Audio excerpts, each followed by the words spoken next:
Gawat, kasus LBP. Said Didu emosi.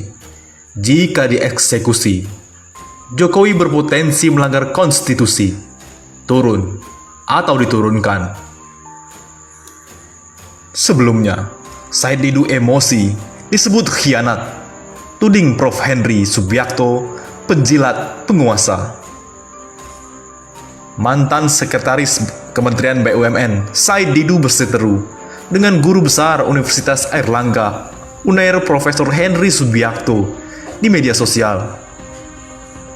Perseteruan Said Didu versus Henry Subiakto bermula ketika Henry Subiakto membagikan foto wisuda Jokowi bersama teman-temannya di Universitas Gadjah Mada UGM.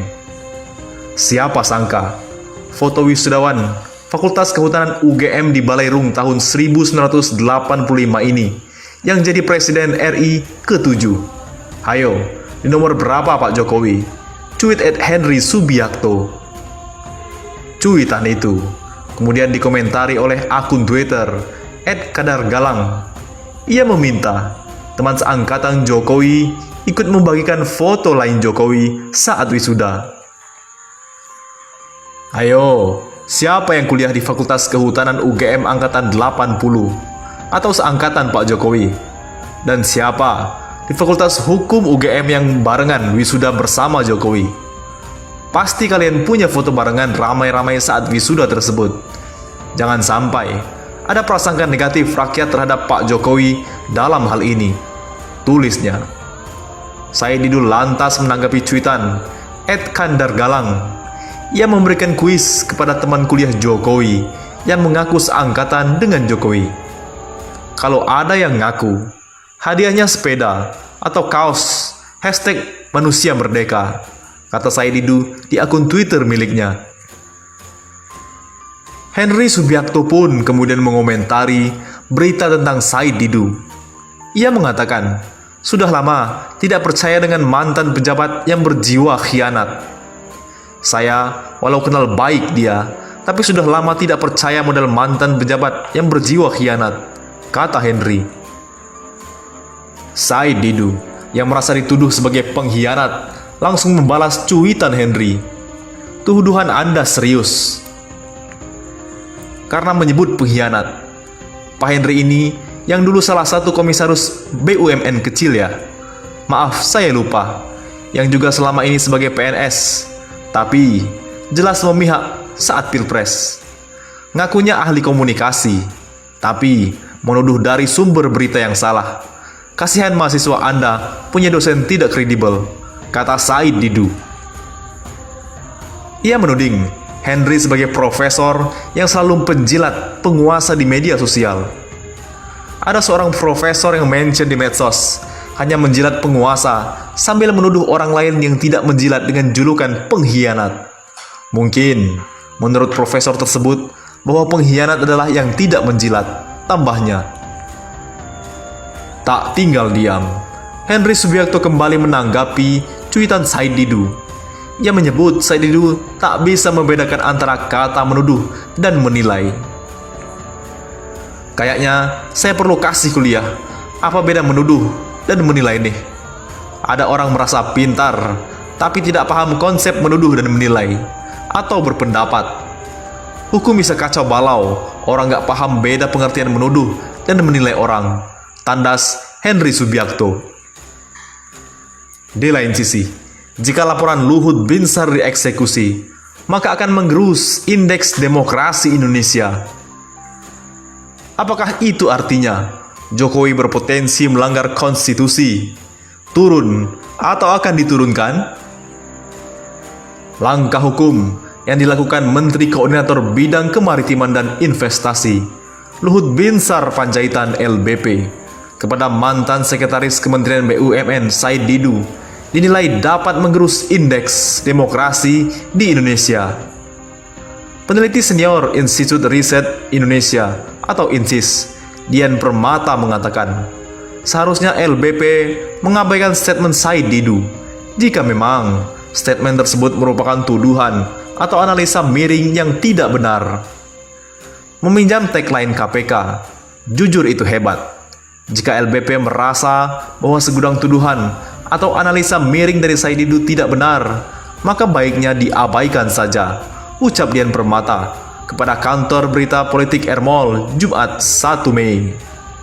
Toh, jauh-jauh hari LBP selalu mengeluarkan statement bahwa keputusan yang keluar selalu mengedepankan kepentingan nasional. Dibuktikan saja, benar atau tidaknya, dia menambahkan. Karena, kata Dian, Said Didu merupakan bagian masyarakat sipil yang memang bertugas mengkritisi setiap kebijakan pemerintah. Sehingga setiap kritis seharusnya dijawab dengan diskusi terbuka dan bukan dengan membawa ke proses hukum. Said Didu sebagai bagian masyarakat sipil bertugas mengkritisi setiap kebijakan pemerintah. Tugas seperti ini tidak bisa dilayani dengan keluarnya sprindik. Harusnya dijawab dengan diskusi terbuka, katanya. Karena jika laporan LBP dieksekusi, maka ini akan terus-menerus mengerus indeks demokrasi Indonesia soal kebebasan berpendapat. Akhirnya demokrasi yang kena, pungkas Dian. Oleh karena itu, Jokowi harus berhati-hati karena berpotensi melanggar konstitusi. Ada dua indikator potensi pelanggaran konstitusi oleh Jokowi. Pertama, melanggar Undang-Undang Nomor 29 Tahun 2007 tentang pemerintahan provinsi daerah khusus Ibu Kota Jakarta sebagai Ibu Kota Negara Kesatuan Republik Indonesia. Sampai hari ini, Undang-Undang Nomor 29 Tahun 2007 masih berlaku.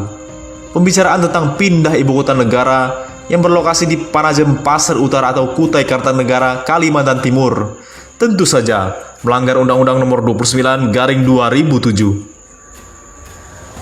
Tidak ada payung hukum jika Jokowi memaksa dibentuknya Badan Otorita Ibu Kota Negara yang sempat ramai dibicarakan dengan Ahok sebagai kandidat kuat kepala Badan Otorita. Penunjukan Ahok sebagai upaya memberi panggung politik bagi Ahok untuk persiapan Pilpres 2024 sebagai calon presiden. Pemanasan sudah dimulai sejak Ahok penista agama ditunjuk sebagai komisaris utama Pertamina. Penunjukan Ahok sebagai kepala Badan Otorita IKN tentu untuk mengimbangi popularitas dan elektabilitas Anies Baswedan yang dinilai banyak pihak sukses memimpin ibu kota NKRI Jakarta sebagai ibu kota yang sah menurut undang-undang. Apalagi Anies telah menunjukkan kelasnya sebagai the next president dalam penanganan COVID-19 di DKI Jakarta. Isu penunjukan Ahok sebagai kepala Badan Otorita IKN meredup setelah merebaknya pandemi COVID-19. Pindah ibu kota baru lebih kental nuansa politiknya ketimbang kepentingan rakyat secara keseluruhan. Kedua, Perpu nomor 1 tahun 2020 yang lebih dikenal Perpu Corona. Judul Perpu atau undang-undang terpanjang dalam sejarah undang-undang di Indonesia, kata Refli Harun, pakar hukum tata negara. Judulnya saja Pabaliut. Perpu yang melegalkan perampokan uang negara di tengah musibah corona. Mengambil kesempatan dalam kesempitan. Misalnya, dugaan anggaran kartu prakerja, perampokan Jiwasraya, Asabri dan BUMN yang diduga dibancakan orang-orang istana. Tidak ada alasan yang kuat dikeluarkannya Perpu nomor 1/2020. Belum ada kegentingan yang memaksa sebagai masyarakat dikeluarkannya Perpu. Apalagi pasal 12 ayat 2 Perpu nomor 1/2020 berpotensi melanggar pasal 23 dan pasal 20A ayat 1 Undang-Undang 45. Menurut Koordinator Bidang Konstitusi dan Ketatanegaraan, Konstitusi dan Demokrasi, Viola Renida, seperti dikutip dari detik.com. Dalam Perpu nomor 1/2020 pasal 12 ayat 2 yang memberikan kewenangan perubahan postur atau rincian APBN diatur dalam peraturan presiden, bukan melalui Undang-Undang APBNP sebagaimana diatur dalam Undang-Undang 45. Pasal 27 Perpu nomor 1/2020 melanggar pasal 1 ayat 3, pasal 27 ayat 1, dan pasal 28D ayat 1 Undang-Undang 45 tentang prinsip-prinsip pemerintahan yang baik. Oleh karena itu, turun atau diturunkan berdasarkan dua isu utama di atas, Potensi pelanggaran konstitusi oleh Jokowi dalam kondisi normal sudah cukup alasan bagi DPR untuk menggunakan hak interpelasi terhadap Jokowi. Selanjutnya, sesuai mekanisme undang-undang, DPR akan persetujuan MK menyelenggarakan sidang istimewa MPR, pemberhentian Jokowi karena telah melanggar undang-undang dan Undang-Undang Dasar 1945. Bagaimana peta politik di DPR saat ini? Secara terbuka baru ada dua fraksi DPR, yaitu PKS dan Demokrat, yang sangat kritis terhadap pemerintahan Jokowi. Fraksi lainnya wait and see, menunggu perkembangan politik, terutama dalam penanganan wabah corona oleh Jokowi. Bila Jokowi berhasil, mungkin relatif aman kursi presiden tidak bakal tergoyang.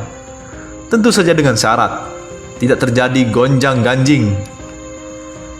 Masalah ekonomi yang bisa menggoyang posisi Jokowi. Sebagaimana kita ketahui, sebelum pandemi COVID-19, ekonomi Indonesia telah mengalami guncangan yang luar biasa. Sebaliknya, bila gagal misalnya, terjadi kecelakaan politik seperti gejolak sosial dan krisis ekonomi, saya yakin fraksi lain akan cenderung mendesak Jokowi untuk mundur daripada menggunakan hak DPR yang berbelit-belit dan memakan waktu yang lama. Posisi pemerintah Jokowi bagai buah si malakama. Serba salah, maju salah, mundur salah. Buktinya, sudah kita saksikan hari-hari ini. Apapun yang dilakukan Jokowi jadi cibiran rakyat. Sebut saja soal masuknya 500 TKA Cina yang kemarin ditolak Gubernur Sulawesi Tenggara Ali Mazzi dan DPR Sulawesi Tenggara. Orang pribumi dibatasi, ruang geraknya sementara TKA Cina bebas masuk Indonesia yang rentan membawa virus corona. Inkonsistensi dalam penanganan COVID-19. Selain itu, Luhut Binsar Panjaitan resah dengan rencana kepulangan TKI yang dari luar negeri. Standar ganda pemerintah Jokowi. Di tengah musibah wabah corona tak henti-henti impor TKA Cina ke Indonesia. WNA Cina dapat karpet merah dari Jokowi dan Luhut Binsar Panjaitan. Belum lagi soal bagi-bagi sembako stempel presiden, padahal dananya dari negara BLT, kartu prakerja dan lain-lain. Inilah sesungguhnya beberapa persoalan pemicu timbulnya gejolak sosial.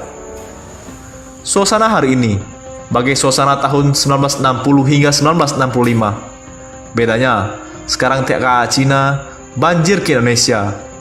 Rumornya TKA Cina berperwarakan militer. Kita tidak mengetahui apa maksud tersebut di balik banyaknya TKA Cina masuk Indonesia. Apakah ada hubungannya dengan sebagai antisipasi pihak tertentu bila meletus gejolak politik seperti tahun 1965? Mereka tidak mau kepentingan RRC di Indonesia terganggu seperti poros Jakarta-Beijing yang pernah dibangun sebelum 1965. Jokowi hanya kuat oleh media dan orang-orang terdekat Jokowi yang punya fulus dan bisa mengontrol tentara dan polisi. Pada saatnya nanti, tentara dan polisi akan balik badan.